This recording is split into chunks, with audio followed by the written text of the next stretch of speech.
하나님의 말씀 역대상 16장 34절로 36절 말씀입니다. 역대상 16장 34절로 36절의 말씀입니다. 같이 읽습니다. 시작. 여호와께 감사하라. 그는 선하시며 그 인자하심이 영원하매이다. 너희는 이르기를 우리 구원의 하나님이여 우리를 구원하여 한국 가운데 건져내시고 보호사 우리로 주의 거룩한 이름을 감사하며 주 영광을 그 높이 가소서할지어다. 여호와 이스라엘의 하나님을 영원부터 영원까지 송축할지어다. 모든 백성이 아멘하고 여호와를 찬양하였더라. 아멘. 할렐루야. 믿음의 능력입니다. 첫 찬양을 말씀. 믿음의 능력입니다. 아멘. 여러분의 믿음이 오늘 성장하시고 믿음이 확대되어지고 믿음이 활성화되어지고 믿음이 풀어지기를 주님의 이름으로 축복합니다. 할렐루야.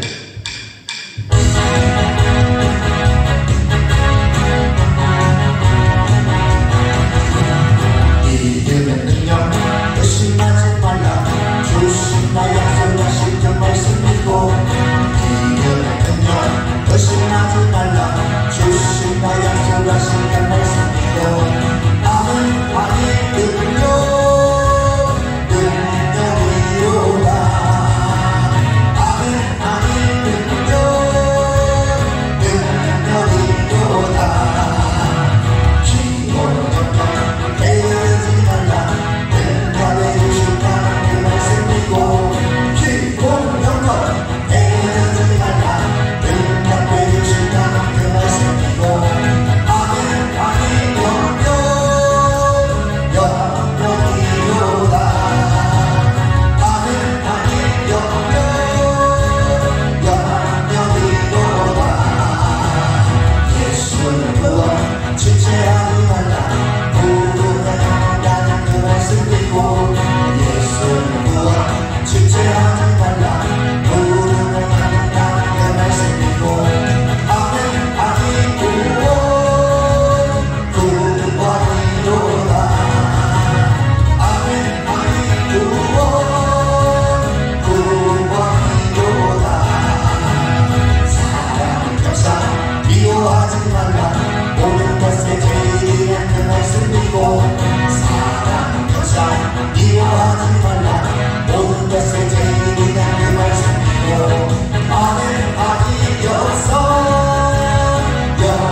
다윗이 하나님 앞에 감사하며 살 수밖에 없는 이유들이 등장하고 있습니다.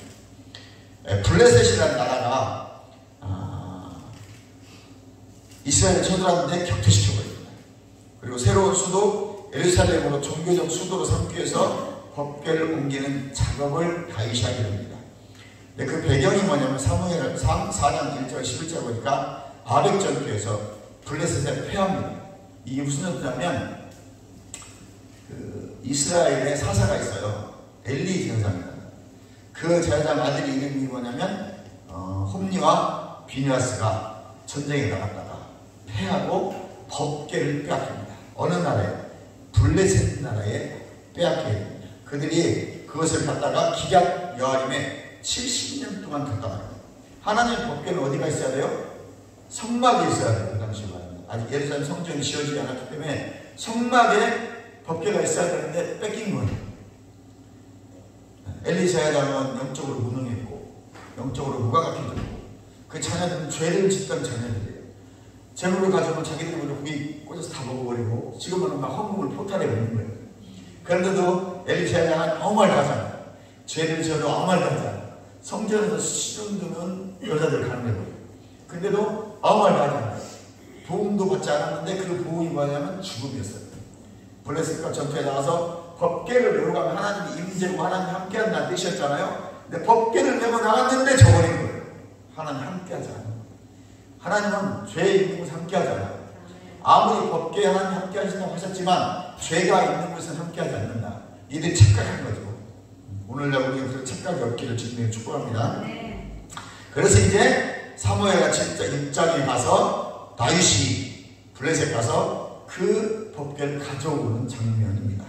그래서 다윗은 수레를 이용해서 이걸 옮기기 시작했어요. 근데 나군의 타작마당쯤 왔을 때 소가 난리를 치는 거예요.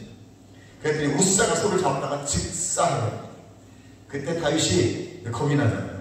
그래서 오베데돔의 집에다가 3개월 동안 법궤를 그대로 놔뒀어요. 그 신기한 일이 벌어졌어요. 그 오베데돔의 집에 독이 임했어요. 그 가정이 막 복이 임해가지고 90일 동안 놔둔 그 법궤 때문에 복이 임해서 부자가 된 것입니다. 아멘? 여러분에게도 오베데돔의 기적이 있길 주님의 축원합니다. 여러분 심령에 이미 법궤가 들어있어요. 여러분 심령의 성령의 성전, 하나님의 전은 그게 법궤라고 합니다. 그게 임재. 오늘 여러분이 가는 곳마다 오베데돔의 복이 여러분의 임하기를 주님의 축원합니다. 그런데 다윗이 때 문제를 인식한 거죠. 민수기 4장 15절에 보니까 법궤는 어떻게 움직여야 되냐면 아론의 자손들이 특별히 고핫 자손이 어깨에 메고 움직여야 돼요. 그게 법이에요. 그런데 아까 어떻게 옮겼어요? 수레로 옮겼거든. 이게 문명이 발달하니까 수레로 옮긴 거예요. 근데 하나님의 법은 문명과 상관이 없어요. 여러분 예배가 아무리 문명이 발달을 따라가도 못 따라가는 거예요. 예배는 우리의 경외하는 마음으로 드리는 거예요. 할렐루야. 방송장비 이런 건 어떤 부가적인 요소일 뿐이에요. 부가적인 요소지 이게 없다 할지라도 예배는 된다니까요. 무슨 말인지 아시겠죠? 우리가 답답한 것 뿐이지 하나님이 받으신 예배는 우리가 답답한 건 상관없어요. 사실. 그러나 우리가 이왕이면 우리가 조금 더 이왕 이 문화에 맞춰서 조금 더 세련되게 드려지려고 하는 것이지 신흥국과 상관이 없어요. 그러나 그 문화와 그 상황과 환경과 그 시대를 따라가다 보니 쉽게 옮기려고 하는 거죠. 쉽게. 얼마나 편해요. 세련다 옮기면 보기도 좋고 편안하고 빨리 옮길 수 있고 힘들지도 않았겠죠. 그런데 그 법궤를 수레로 옮기다가 큰 어려움을 당하게 됩니다. 그것을 다시 깨닫게 되고 역대상 15장 13절에 이제는 어깨에 대해서 옮기기 시작합니다. 그리고 그것을 다윗성으로 옮겼습니다. 이때 백성들과 더불어 하나님 앞에 감사를 드립니다. 다윗은 얼마나 기쁜지 몰랐어요. 이제 하나님의 영광이 하나님 임재가 이스라엘 백성들에게 다시 임재하십니다. 그런데 감사하지 못하고 불평하고 원망하고 시기하면 할수록 삶은 힘들어집니다. 우리가 흑암과 사망의 그늘에 앉았고 권고와 쇠사슬에 매이는 것은 시편 107편 10절로 12절에 보니까 말씀을 거역하고 하나님의 뜻을 멸시하기 때문이라 시편 기자는 이렇게 말하고 있습니다. 그럼 여러분 이 어려움과 고통을 다 벗어버리고 행복하고 싶으십니까? 행복하고 싶으신 분 아멘. 아멘. 신명기 10장 12절 13절 한번 같이 읽어보도록 하겠습니다. 행복하고 싶으신 분들은 이 말씀으로 꼭 붙드시기 바랍니다. 신명기 10장 12절로 13절의 말씀입니다. 네. 같이 읽습니다. 시작. 이스라엘아, 네 하나님 여호와께서 네게 요구하시는 것이 무엇이냐? 곧 네 하나님 여호와를 경외하며 그 모든 도를 행하고 그를 사랑하며 마음을 다하고 성품을 다하고 네 하나님 여호와를 섬기고 내가 오늘날 네 행복을 위하여 네게 명하는 여호와의 명령과 규례를 지킬 것이 아니냐. 아멘. 할렐루야. 행복하고 싶으신 분들은 하나님의 말씀을 잘 듣고 보고 묵상하고 그 말씀대로 사시면 되는 거예요. 율법주의로 살아가는 말이 아니고 새로운 피조물로서 새하나님의 말씀들을 붙들고 우리가 예수님처럼 말씀에 근거하여 말씀대로 생각하고 말씀대로 말하고 말씀대로 행동하며 믿음으로 살아가는 것이 새하나님 백성의 믿음의 법칙이요 영의 법칙인 줄 믿으시길 주님의 이름으로 축원합니다. 그러면 그 말씀에 주신 나에게 말씀 감동의 말씀에 순종하는 것입니다. 그러므로 오늘날 우리가 어떻게 하나님께 감사하며 살 것인가? 오직 감사의 절기인데 어떻게 감사하며 살 것인가? 첫 번째, 과거에 인도하신 하나님께 감사하며 사시길 주님을 축원합니다. 시편 23편 1절에 보니까 여호와는 나의 목자시니 내게 부족함이 없나이다 라고 다윗 왕은 고백합니다. 다윗은 목동이었습니다. 양치기였습니다. 그 소년 다윗을 일약 세자 책봉하시고 또 기름을 부으셨고 골리앗과 싸우면서 승리하게 하셨습니다. 그분은 만군의 여호와 이름으로 다윗이 나갈 때 당당히 승리하게 하셨고 또 본격적으로 발탁돼서 왕궁을 들어가 사울왕의 사위까지 됩니다. 그 이후에 사울왕의 시기와 견제와 음모에 쫓겨서 위험에 처하는 고난의 시간을 보내기도 하고 그 아들 압살롬에게 쫓겨서 죽음의 위험에 놓이기도 하고 수치를 당하기도 했습니다. 그럼에도 불구하고 다윗을 끝까지 인도하신 하나님께 감사하면서 여호와는 나의 목자시니 내게 부족함이 없나이다 라고 말년에 시편 23편을 다윗이 신앙 고백하는 거예요. 시편 23편은 다윗의 신앙 고백이에요. 죽기 전에 이렇게 날 인도하셨는데 어떻게 인도하셨냐면 목자로 인도하셨다는 거죠. 그 목자로 인도하신 그 하나님을 가만히 생각해서 묵상해 보니까 부족한 것이 하나도 없었더라는 거예요. 예수 그리스도 안에 있으니까 부족한 게 없었더라는 거예요. 여러분이 마지막에 그 고백이 나오는 거예요. 아멘. 아멘. 주님은 나의 목자시니 내게 부족함이 없나이다. 이렇게 고백이 나오면 그분은 걱정 안 하셔도 돼요. 천국까지 있습니다. 과거에 나를 인도하신 주님, 지금의 나를 또 묵상해 보면 정말 하나님 은혜에 감사할 수밖에 없는 것이다. 예수 그리스도 안에 있지 않다면 멸망의 길에 최고의 길 앞줄에 설 것이고 또 멸망에서 살아갈 것이고 결국 비참한 최후를 받게 될 사람들을 저와 여러분 아니겠습니까? 그럼에도 불구하고 우리가 예수 믿는 거 하나이기 때문에 이제 우리 하나님의 자녀가 되고 그 안에 풍성함을 누리며 살아가게 되는 것입니다. 사도 바울을 한번 보십시오. 사도행전 9장 1절에 보니까 위협과 살기가 등등하여 혈기가 장난이 아니었어요. 사도 바울은 여러분이 가진 혈기보다 더 많은 혈기를 가지고 있었고 더 강력한 혈기의 사람이었습니다. 그럼에도 불구하고 죽일 기세로 예수 믿는 사람들을 찾아다녔지만 많은 그리스도인을 괴롭혔지만 그때는 의인이고 실은 자기가 의인이라고 생각했지만 그게 악한 짓이었어요. 자기가 마치 율법에 충만해가지고 특심이어서 예수 믿는 사람들 잡아서 다 죽이고 데려가면 그것이 의인의 삶인 줄 알았어요. 근데 그것이 악인의 길이었어요. 우리가 얼마나 많이 착각하는지 몰라요. 우리는 늘 내가 누군지를 정확하게 인식하셔야 돼요.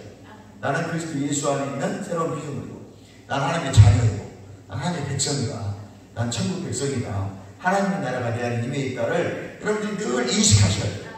그걸 의식하십시오. 그래야 여러분들이 착각해가지고 악한 일을 하면서도 자기가 의인인 줄 아는 그런 일들이 벌어지지 않습니다. 의인은 하나입니다. 예수 그리스도 안에 있는 사람만 의인인 줄 믿으시길 주님을 축원합니다. 사도행전 26장 18절에 영의 눈을 뜨고 보니까 에베소 1장 16절 고백이 나오는 거죠. 지혜와 계시의 영을 부으사. 그러니까 영의 눈이 떠져야 돼요. 영의 눈이 떠졌다는 것은 영적 감각이 열어졌다는 거예요. 그러니까 하나님의 말씀이 그때부터 깨달아지는 거죠. 다른 말로 하면 성령 충만하겠다고 하는 거예요. 영의 눈이 떠지고 나니까 에베소 1장 16절 기도가 나오는 거예요. 우리 에베소 1장 16절 17절 한번 읽어보도록 하겠습니다. 에베소 1장 16절 17절 시작. 너희를 인하여 감사를 맞이 아니하고 내가 기도할 때 너희를 말하노라. 우리 주 예수 그리스도의 하나님 영광의 아버지께서 지혜와 계시의 영이에요. 영을 너희에게 주사 하나님을 알게 하시고 또 너희 마음의 눈을 밝히사 그의 부르심의 소망이 무엇이며 성도 안에서 그의 기업의 영광의 풍성함이 무엇이며 그 힘에 강력으로 역사하시는 따라 믿는 우리에게 베푸신 능력의 지극히 크심이 어떠한 것을 너희로 알게 하시기를 구하노라. 아멘. 그리스도 예수 안에서 그 기업의 영광이 풍성함이 무엇인지 알기를 원한다는 거죠. 그것은 하나님 우리에게 주신 축복이 무엇인지 여러분들이 깨달아 알기를 원한다는 거예요. 기도하고 있는 겁니다. 근데 그것을 어떻게 할 수 있냐면 지혜와 계시의 영이 와요. 지혜와 계시의 영은 성령님이 여러분에게 충만하게 오시면 깨닫게 하는 거예요. 알게 하는 겁니다. 감동을 주세요. 그래서 네 안에 있는 것, 내 안에 있는 것, 우리 안에 있는 것, 하나님이 주신 것들, 지금 내가 누리고 있는 것들, 누려왔던 것들, 내가 누려왔던 모든 것들을 그거죠. 내가 지금까지 살아온 모든 과정에 누려왔던 것들, 하나님이 나에게 베풀으셨던 그 은혜를 깨달아져 알아. 그럼 감사가 나와요. 근데 그것이 깨달아지지 않았기 때문에, 감동이 오지 않았기 때문에 감사가 없죠. 우리가 왜 불평하고 불만합니까? 감사가 없으니까 불평만 하는 거예요. 우리가 왜 투덜투덜합니까? 감사가 없어서 그래요. 감사가 없다는 건 하나님이 어떤 분이라는 걸 지금 명확하게 깨달아지지 않은 거예요. 그분이 나를 어떻게 인도하셨나가 깨달아지지 않았기 때문에 자꾸 세상만 바라보죠. 지금 처한 환경, 조건, 상황을 바라보면서 이것만 얘기해요. 안 된 것, 못 된 것, 못한 것, 섭섭했던 것, 짜증났던 것만 얘기해요. 그런데 뒤를 바라보시면서 그분이 나를 인도하셨던 걸 바라보면 은혜였네. 그럼 감사가 나와요. 아멘. 그렇습니다, 여러분. 사탄의 관세에서 하나님께로 돌아오게 되고, 그리고 부르심의 소망과 사명을 깨닫고, 사도행전 20장 24절에 내게 주신 사명은 생명보다 귀하다고 고백하는 것은, 내가 이 은혜의 복음을 전하면 나의 생명조차도 조금도 아까워하지 않는다고 하는 것이 바울의 신앙 고백입니다. 요한복음 5장 24절에 사망에서 우리를 생명으로 옮겨진 사람들이라고 말하고 있습니다. 그러므로 여러분 감사하시기를 주님으로 축복합니다. 모세 보십시오. 광야 미디안에서 40년 살더니 양똥 치는 것이 익숙해져가지고 하나님의 부르심에 나 말 못한다고 말해요. 네가 와라. 나 말도 못해요. 나 같은 것이 어떻게 해요? 이거는 겸손을 가장한 교훈입니다. 하나님이 할만하니까 부르시는 것이고 할만하니까 맡겨주시는 거예요. 근데 많은 사람들이 마치 겸손한 거죠. 제가 어떻게 이 사람은 뭐 능력이 수준하잖아요. 여러분 우리는 겸손을 가장한 교만은 죄인 것입니다. 주님이 감동 주시면 순종하는 것이 복이 되는 것입니다. 할렐루야. 그래서 다른 사람 쓰세요. 그럼 하나님은 그를 쓰시기 위해서 80년을 훈련하신 거죠. 왕자로서 40년, 또 그 왕자의 40년 기간 동안 높아졌던 그 뽕을 뽑아주시는 거예요. 어깨를 낮추시는데 40년이 걸려요. 80이 되니까 노인도 되고, 자기가 살았던 세월을 보니 다 내려놔야 될 시점이 된 거죠. 근데 그때 하나님 부르시니까 내가 뭘 할 수 있겠습니까? 쓰는 얘기하는 거죠. 그랬더니 야, 말 못해? 형 아론 있어. 걱정하지 마. 그러니까 너 쓰려고 다 준비해놨어. 아멘. 우리는 문제가 뭐냐면 내가 다 하려고. 내가 모든 걸 다 할 줄 안다고 생각하면 그렇지 않아요. 아론을 준비해놨다니까 말 못한다고 그러니까 말 잘하는 사람 대변인 준비해놓고 너는 그냥 내가 시킨 것만 하면 돼. 딴 거 할 거 없어. 무슨 말인지 아시겠죠? 지팡이 들어. 홍해 갈아줄 테니까. 신경 쓰지 마. 배고파? 만나 내려줄게. 배고파? 배추를 보내줄게. 야, 바위의 명령에 생수가 흘려줄게. 그냥 시키는 것만 하면 되는데 시키지 않는 짓을 해요. 그냥 우리의 특징이야. 바위의 명령하니까 막 숨기다가지고 혈기가 안 죽었어. 여러분 모세도요 80년을 훈련받은 혈기가 안 죽는다니까. 바위 혈기가 죽은, 바울이 혈기가 죽은 자서 안 죽었어요. 나가들이가 숨기다가지고 내보내버리잖아요. 근데 언제 혈기가 빠진 줄 아세요? 죽을 때 돼야 빠져요. 죽을 때 되니까 마가도 데리고 와. 나에게 이렇게 하는 거예요. 아멘. 혹시 지금 안 변하셨어도 너무 그게 실망하고 낭망하지 마시고 그러려니 하세요. 나를 보고 그냥 그러려니 하자. 시작. 그러려니 하다 보면 해가지고 하나님이 훈련가 된다 해서 죽어지게. 그냥 죽어지면 깨닫게. 고난 가운데 푹 집어넣는데 깨달아지지 않으면 그 사람은 혈기 안 빠지고 안 묻혀져요. 거기서 깨닫게 하는 말이죠. 그 상황을 받아들이게 해요. 그 상황을 하나님의 은혜로 받아들이게 해요. 세상 사람들은 그냥 그런 의미로 자포자기해서 받아들이지만 똑같은 환경과 어려움이 왔을 때 세상 사람들은 믿지 않는 자들은 자포자기해서 그냥 거기에 빠져들어 버려요. 그냥 인생 포기해. 그냥 살아. 우리는 안 그래요. 그런 상황, 똑같은 상황에서 우리는 거기에서 자포자기 직전에 뭐가 오냐면 깨달음이 와요. 감동이 온단 말이에요.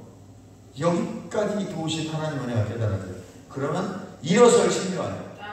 거기에 좌절하지 않아요. 똑같은 환경인데 안 믿는 사람은 좌절하고 낭망해버려서 거기에 젖어들어버려요. 그래서 사고를 쳐요. 세상을 막 멸시하고 나보다 잘나갔다고 보면 죽이고 싶고 폭탄을 터뜨리고 싶고 불을 지르고 싶은 사람들이 나와서 세상이 이렇게 어지러워지고, 우리는 그 상황쯤 왔을 때 하나님의 은혜로 지혜와 계시의 것, 그리고 그 자리에까지 보낸 하나님의 뜻을 깨닫게 돼요. 그리고 툴툴 털고 일어서게 돼요. 그런데 실제 상황은 아무것도 변한 건 없어요. 우리는 이 생각을 좀 로또 걸는 거예요. 그래, 신데렐라를 생각해. 하나님 절대 그렇게 일하지 않아요.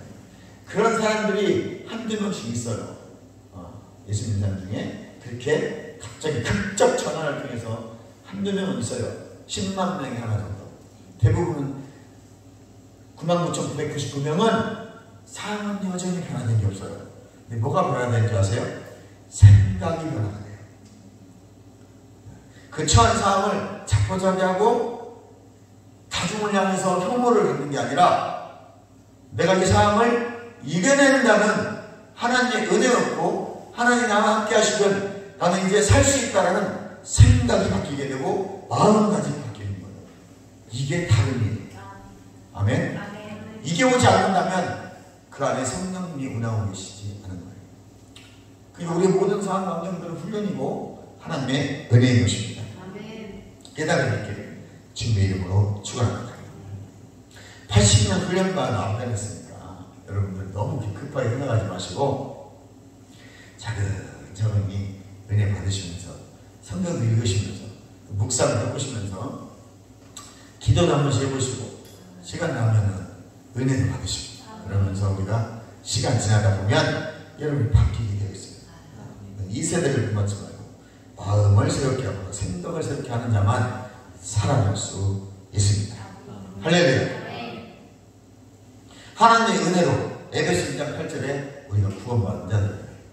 죄와 허물로 죽었던 우리를 하나님 은혜로 구원하십니다. 그러니까 우리는 구원받는 것이 누구의 공로가 아닙니다. 오직 예수 그리스도의 공로요, 보혈의 공로요, 그분의 은혜인 것입니다. 죄사 안 받았습니다. 놔두면 내가 제일인 줄 알고 살 사람입니다. 그래서 멸망할 우리를 저주의 사슬에서 내어 있어 고통 가운데 있는 우리를 자유케 하시고 천국의 소망으로 이끌어 주셨습니다. 그럼 우리는 감사해야 됩니다. 빌립보서 2장 13절 한번 읽어보도록 하겠습니다.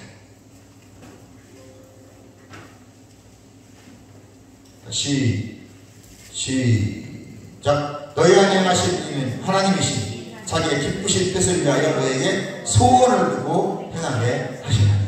여러분의 삶은 그냥 살아가는 게 아니에요. 여러분에게 뭔가 하나님이 소원을 주시는 거예요. 그 소원은 비전이라는 거예요. 내 꿈 말고 내 꿈은 개꿈이에요. 우리 내 꿈 곧 안 돼. 그런데 우리는 하나님이 주시는 꿈, 하나님이 주시는 소원, 그 소원의 항구로 인도하신다. 시편 107편 13절 15절 말씀도 같이 읽어보도록 하겠습니다. 시편 107편 13절 15절 시작. 이에 저희가 그 근심 중에 여호와께 부르짖으니 그 고통에서 구원하시되 흑암과 사망의 그늘에서 인도하여 계시고 그 얼굴 줄을 끊으셨도다. 여호와의 인자하심과 인생에 하신 기이한 일을 인하여 그를 찬송할지로다. 아멘. 20절 읽어보겠습니다. 에리세 20절 시작. 저가 그 말씀을 보내어 저희를 고치사 이경에서 걷어내시고. 그 하나님 뭘로 일하셔요? 말씀으로 일하십니다. 기록된 말씀이 여러분에게 깨달아지면 그게 레마가 돼요. 그 깨달아진 말씀이 실제로 이루어져요. 그래서 그 말씀이 실제라 그러는 거예요. 그 말씀을 읽고 듣고 묵상하는 것이 중요한 것이다. 머리에 가진 말씀이 10년까지 내려와야 된다. 신비에 새겨지면 그 말씀이 실제가 일어난다. 그걸 깨달았다 말하는 것이고, 말씀의 씨앗이 내 심령밭에 뿌려졌다 말하는 거죠. 그걸 농사 짓는 거잖아요. 말씀 뭐가 뿌려져야 싹이 나고, 싹이 나야 줄기가 나고, 줄기가 나야 꽃이 펴야 얼마가 맺듯이 뿌려진 게 없으니까 삶에는 아무것도 없는 거예요. 교회만 30년 다녔어요. 아무것도 없어요. 내 거듭난 영 10년밖에 아무것도 뿌려진 게 없단 말이죠. 깨달아진 말씀 하나도 없어요. 깨달아진 말씀 한 구절이 기적을 일으키는 거예요. 약속의 말씀, 언약의 말씀이잖아요. 깨달아졌다는 그 언약의 말씀이 실제로 이루어지는 거죠. 보이지 않던 4차원의 세계에서 하나님이 이미 창조해 놓으셨던 것이 3차원의 이 현실 세계에 드러나게 되는 거예요. 그것은 말씀의 약속을 근거해서 그 말씀이 실제가 되는 것입니다. 이해가시면 하면 28절로 30절 읽어보겠습니다. 28절 시작. 이에 저희가 그 근심 중에서 여호와께 부르짖으니 그 고통에서 인도하여 내시고 광풍을 평정히 하사 물결을 잔잔하게 하시도다. 저희가 평온함을 위하여 기뻐하는 중에 여호와께서 저희를 소원의 항구로 인도하십니다. 여러분, 광풍 분대니까요, 엄청난 광풍이 불고 난리가 나는데 그분이 그걸 잠잠케 하시고 소원의 항구로 인도하신다. 마가복음 4장에 보면 막 풍랑칠 때 예수님 배에 들어오시니까 평안해지죠.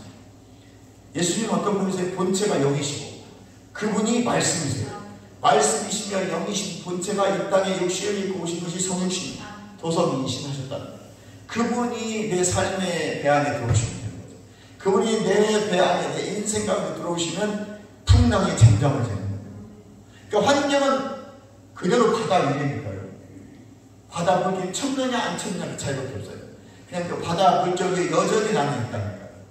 바다, 즉 물은, 계시록의 물은 세상을 의미하는 거예요.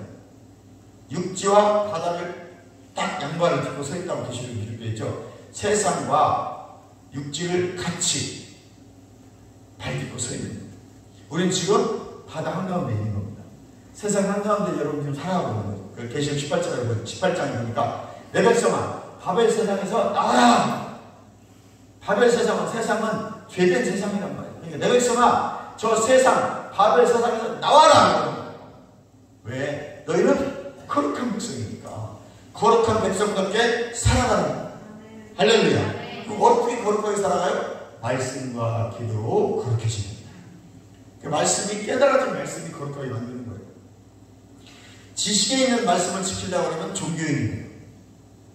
지켜서 하려고 해요. 깨달아진 말씀은 살아가는 거예요. 깨달아진 말씀은 체질화가 되게 그 말씀이 나를 살아가요. 내가 육화가 되는 거예요. 말씀이 육화가 돼서 그냥 그 말씀이 살아가는 게 전혀 부담스럽지 않아요. 힘들지 않아요. 근데 생각에 있는 말씀대로 살아가려고 하면 지켜야 되기 때문에 힘이 들어요. 내 힘을 써야 되는 거죠. 여러분, 말씀은 내 힘이 쓸 일이 아니에요.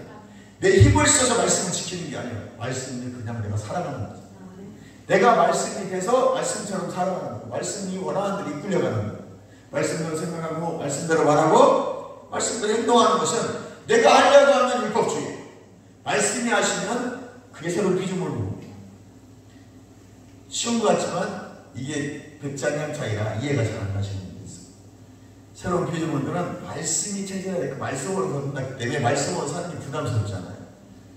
그런데 율법주의자들 같이 예수 믿고 같이 교회 안에 있는데 내가 하려고 하는 거예요. 내가 지켜보려고 하니까 힘이 있는 거야. 그러니까 헌금하고 나면 돈 아까워. 충성하고 나면 괜히 하는 거야. 봉사하고 나면 힘은 빠진 거야. 근데 말씀이 육화가 되면 하고 나면 기쁨이 있어. 하고 나면 감사가 있어. 반드시 열림이 있어. 그때 축복이 풀어지는 거예요. 그때 어디선가 모르게 뭐가 와요. 무슨 말인지 알겠죠? 이 희한한 일이 들어오네. 이게 지금 뭐예요? 내가 말씀대로 내 육체가 말씀 육화가 되기 때문에 내 영이 말씀의 씨앗으로 건넜잖아요. 하나님의 생명으로 건넜기 때문에 하나님처럼 예수님처럼 말씀에 반응하고 말씀대로 살아가는 게 저는 부담스럽지 않은 거죠. 예수님은 아버지께서 말씀하신 대로 내가 말하고 아버지께서 하신 걸 본 대로 내가 한다고 했어요. 그러니까 예수님은 그렇게 삶이 전혀 부담스럽지 않았던 거예요. 그게 예수님이 본체였던 거예요. 그 자체였던 거예요. 예수님이 육체가 된 것은 말씀이 육체가 된 거예요. 그러니까 육체는 그냥 껍데기일 뿐인 거야. 예수님이 말씀이신 그분이 살아가는 건 전혀 부담이 없었던 거죠. 우리는 거듭나기 전에는 내가 하려고 했던 내 힘으로 하려고 했던 게 너무 강했기 때문에 힘들었던 거예요. 그런데 이제는 그 말씀이 나를 기쁘니까 예수의 영이 내 안에 있고 예수님이 내 안에 계시고 내가 말씀이신 예수가 나와 하나가 됐기 때문에 그리스도와 합하여 한 명이 됐기 때문에 내가 하나님의 말씀을 깨닫게 해주신 감동 준 대로 살아가는 것이 전혀 부담스럽지 않다는 것입니다. 그러니까 얼마나 살기가 편하겠어요. 부담이 없는 것입니다. 그러니까 막 율법주의처럼 뭘 안 하면 죄진 것 같고 뭘 하면 지옥 같고 그런 마음이 들지 않는 거예요. 졸리면 자고 힘들면 쉬고 배고프면 먹고 그 안에서 예수님이 감사하는 거예요. 이미 히브리서 4장 2절, 1절, 2절, 3절에 오면 노인이 안식에 들어갔다는 거예요. 마태복음 12장 8절에 내가 안식일의 주인이라는 거예요. 예수님이 내가 안식일의 주인인데 히브리서 기자는 그걸 잘 깨달은 거예요. 이미 안식에 들어간 자도 있고 못 들어간 자도 있다는 거예요. 그럼 안식에 들어간 자는 누구예요? 따라서 나예요. 왜 꼭 안 믿는 서양 사람들은 돈을 많이 벌어가지고 그렇게 좋은 걸 먹어요? 예수 믿는 우리도 좋은 걸 먹어야 된다. 맛있는 것도 먹어야 된다. 좋은 삶으로 살아야 된다.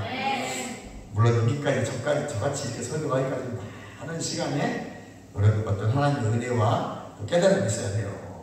그 은혜 안에 들어가는 그런 것들도 많이 누려야 돼요. 여러분들도 그런 은혜가 계속 성장하고 자라서 풀어짐으로 말미암아 누리는 삶을 살아가시기를 주님의 이름으로 축원합니다. 할렐루야. 그러면 왜 하나님께서 우리에게 이 놀라운 절기를 주셨을까요? 특별히 하나님은 출애굽기 23장 14절로 16장을 읽어보겠습니다. 출애굽기 23장 14절로 16절 시작. 너는 매년 3차 내게 절기를 지킬지니라. 너는 무교병의 절기를 지키라. 내가 네게 명한 대로 아비로로 정한 때 7일 동안 무교병을 먹을지니 이는 그 달에 내가 애굽에서 나왔으니라. 빈손으로 보이지 말라. 맥주절을 지키라. 이는 네가 수고하여 밭에 거둔 것을 첫 열매를 거두미니라. 시장절을 지키라. 이는 네가 수고하여 이 것을 연종의 밭에서 거두어 저장함이니라. 너희 모든 남자는 매년 세 번씩 주여 앞에 특별히 세 가지 절기를 지키는 것이 뭐예요? 6월절. 6월절은 곧 바로 이어지는 게 무교절이에요. 6월절 하면서 일주일 동안 지키는 절기, 무교병 먹으면서. 그럼 왜 이걸 지켜요? 구원하신 거 감사해서 지키라는 거죠. 아멘. 두 번째 절기가 맥주절이에요. 이게 첫 열매 따는 거죠. 맥주의 첫 열매 딸 때 감사하라는 거예요. 그 다음 세 번째가 지금 우리가 지키는 추수감사. 사실 추수감사는 미국에 들어온 선교사들이 가지고 들어온 것이지 그건 정확한 게 아니에요. 실은 이 추수감사절의 성경적 의미는 수장절이에요. 지금 지키는 이 수장절 또는 초막절, 초막절은 주님이 날 그 출애굽했던 그때를 강야나 이런 밖에다가 초막으로 이렇게 나무로 여기서 비춰놓고 별을 보면서 일주일 동안 무교병 빵을 먹으면서 하나님이 우리를 구원하셨어, 출애굽하셨어, 홍해를 건너게 하셨어, 만나를 먹으셨어, 메추라기를 먹으셨어, 이거를요 기억하면서 감사하는 거예요. 이게 수장절이면서 초막절이면서 장막절이에요. 장막절은 뭘까요? 수확한 거 장막에서 드리는 계절이에요. 그래서 이 절기는 세 개가 이름이 같은 거예요. 수장절, 초막절, 장막절은 바로 이 추수감사절의 원조가 되는 거죠. 이게 정확한 거예요. 그러면 왜 이 마지막 절기, 7절 중에 마지막 수장절, 초막절, 장막절 한 절기예요. 이게 표현을 세 가지라는 거지. 요 한 절기를 왜 그러면 주님이 오실 날이 가까운가? 그래서 지금 이스라엘 백투데이 이스라엘 오는 사람들은 오늘 난리 납니다. 이 초막절 때 그냥 깃발을 흔들고 막 예수님 오신다고. 그것도 또 이렇게 썩 반갑진 않아. 우리는 기념하는 거니까. 그럼 이 절기를 왜 특별히 세 절기를 지키라고 하냐? 따라서 합니다. 생각하라. 기억하라. 하나님의 은혜를 기억하라는 거예요. 이 절기의 핵심은 간단해요. 6월절, 맥주절, 지금 수장절, 지키는 이 추수감사절은 간단합니다. 자카리라는 히브리어예요. 기억하라는 거예요. 그 단어가 자카리라는 히브리어가 생각하다, 기억하다 이런 뜻이에요. 그러니까 기억하고 생각하라는 거예요. 뭐를? 하나님이 나를 인도하신 것을, 지금까지 지켜주신 것을, 지금까지 풍성케 하신 것을, 예수 그리스도의 공로로 내가 지금 구원받고 오늘 이 시간까지 살아왔고 내 영혼적인 풍성함 주신 것들을 생각하고 기억하고 감사하는 거예요. 그래서 1년에 세 절기만큼은 다른 때는 못 오더라도 이 세 절기날만큼 반드시 예루살렘 성전으로 올라오라는 거예요. 그리고 나를 기념하라는 거예요. 감사하면서. 무슨 말인지 아시죠? 그러니까 이 날은 우리가 하나님을 생각하고 여러분 1년간 하나님 여러분을 어떻게 보호하시고 예수 그리스도 안에서 예수님 여러분을 어떻게 인도하시고 보호하시고 축복해 주시고 삶의 영역에서 여러분께 풍성함을 주셨는 일을 한번 생각하고 기억하는 거죠. 그리고 감사해서 하나님께 예물을 드리는 거예요. 꼭 이날에 내가 뭐 쌀을 2푼에 가져와야 돼, 뭐 돈을 100만 원을 감사금 해야 돼. 옛날 오늘 이렇게 가르쳤잖아요. 1년간 모아가지고 성원통에 모았던 거 뭐 몇 달 동안 모았던 거 하나님 그거 좋아요. 다 방법론이니까 다 은혜가 돼요. 얼마나 좋은지 몰라요. 근데 가장 중요한 건 뭐예요? 그분의 은혜를 깊이 묵상하고 생각하라는 거예요. 그러면 내가 하나님께 드리는 것이 아깝지 않은 거예요. 내가 하나님께 뭘 드릴까? 내가 올해 농사가 잘 됐으면 올해는 많이 드려야지. 어떤 사람은 올해 농사가 그냥 흉년이었어요. 조금만 드려야지. 이게 아니라고요. 그 정말 잘못된 거예요. 절기를 다 생각할 때 하나님 6월절에 은혜에 감사하고 맥주절에 은혜에 감사하고 또 1년 동안 보호하신 거 은혜 주시고 풍성케 하신 거 감사하고 내 생명 연장시켜주신 거 감사하고, 가족들 보호하신 거 감사하고, 어떤 상황들 보니까 정말 안 좋은 일이 있었는데 지나고 나서 보니 야, 그거 하나님의 은혜였더라. 그 은혜에 감사하고 이거 하라는 거예요. 이게 세 가지 절기의 핵심 목적이었습니다. 이거는 우리가요 매번 절기로 지켜야 됩니다. 우리 매 주일이 사실은 절기고, 매 주일이 성탄절이고, 매 주일이 추수감사절이고. 할렐루야. 절기를 주신 하나님의 뜻입니다. 그럼 우리는 이 절기를 기억하고 기념하는 것입니다. 홍해를 건너게 하시고, 요단강을 건너게 하시고, 그리고 만나음의 절기를 먹이시고, 그리고 그것을 항아리에 담아 기념하라. 그 6월절 그 홍해를 건널 때 12돌을 가운데 세워놓고 뭐하라고 그래? 기억하라. 저희가 이 돌을 볼 때마다 여기 쌓여있는 저 돌탑 말고 그 고양이에서 일단 쌓일 게 없으니까 돌 12개 지판을 예표하는 12개 돌을 그 강 가운데 넣고 그걸 볼 때마다 기억하는 거예요. 내가 너희를 인도했다. 내가 너희를 인도했다. 우리는 이 절기 때마다 늘 감사하면서 하나님의 은혜를 기억하시고, 성령의 은혜를 기억하시고, 감사하는 여러분 되시기를 주님의 이름으로 축원합니다. 두 번째는 현재 인도하신 하나님의 은혜를 감사하십시오. 지금 매 순간순간마다 나를 인도하고 계십니다. 다윗은 늘 감사함으로 내 궁전에 들어가기를 원했고, 나의 어린 적 양치기 때 구원해 주신 그 이끌어 주신 그분이 오늘도 나를 변함없이 인도하시니 감사하고, 세상 국의 영화를 구한 게 아니라 오직 한 가지 하나님만 구했습니다. 다윗은 알았던 거죠. 이 하나님이 아니면 나는 아무것도 아니라는 걸 알았기 때문에 매번 오직 한 가지 구하는 건 하나님의 은혜만. 그러니까 다윗이 가장 무서워했던 게 뭐예요? 죄의 성신이 따라가는 걸 무서워했어요. 저 성령만 거두지 마옵소서. 성령 걷어지면 그날 끝장인 거예요. 아무리 금딱지를 발라놓고 내 통장에 수백억이 들어있고요, 내 무슨 17억짜리 차를 타고 아무 의미가 없는 거예요. 여러분 가다가 죽을 수도 있거든. 그런데 주의 성령만 함께 계시면 나를 보호하시고 인도하시고 천국까지 인도하십니다. 그래서 다윗은요 가장 무서웠고 두려웠던 것은 주의 성령이 있다는 거였어요. 그래서 주의 성신만 거두지 마옵소서. 다른 건 내가 다 감당하겠나이다. 아멘. 다윗은요 어려움 다 처해가지고 어지간한 어려움은 어려움이 아니에요. 어지간한 고통 다 참을 수 있어요. 아멘. 그러나 제 성령이 떠나가는 그 곤고함과 그 비참함 그리고 그 두려움을 감당할 수 없는 거예요. 그래서 주여 제 성령만 거두지 마옵소서. 따라서 합니다. 주여, 주여. 성령만 거두지 마옵소서. 성령만 거두지 마옵소서. 여러분이 부인만 하지 않으면 성령은 가시지 않습니다. 성령은 여러분을 천국까지 인도하시려고 여러분이 내주하고 계신 거예요. 성령이 가고 싶으면 가고 오고 싶으면 오는 게 아니에요. 여러분이 입으로 부인하지 않으면 대마처럼 세상을 사랑하여 떠나지만 않으면 돼요. 배교하거나 대적하거나 부인하지만 않으면 돼요. 대마는 세상을 사랑하여 갔더라고 했어요. 대마도 성령 받았어요. 마라가락방에서. 성령 받은 주의 일꾼입니다. 여러분 사역자였다고요. 근데 어디를 사랑했어요? 세상을 사랑했더라는 거죠. 그래서 바울이 로마서 12장 2절에 아주 명쾌하게 말하는 거는 이 세대를 본받지 말라는 겁니다. 그럼 여러분 생각 지키시고 오늘 늘 주의 은혜를 감사하시고 여러분 오늘 이후에도 여러분 올 한 해 계속 오늘 내일 또한 하나님이 나를 어떻게 한 해 동안 이끌어주시고 보호하시고 인도하시고 축복해 주셨는지 어떤 상황에서 어떻게 나를 인도해 주셨는지 생각하고 기억하시고 감사하는 여러분 되시기를 주님의 이름으로 축원합니다. 우리가 기도합니다. 할렐루야. 주님 감사.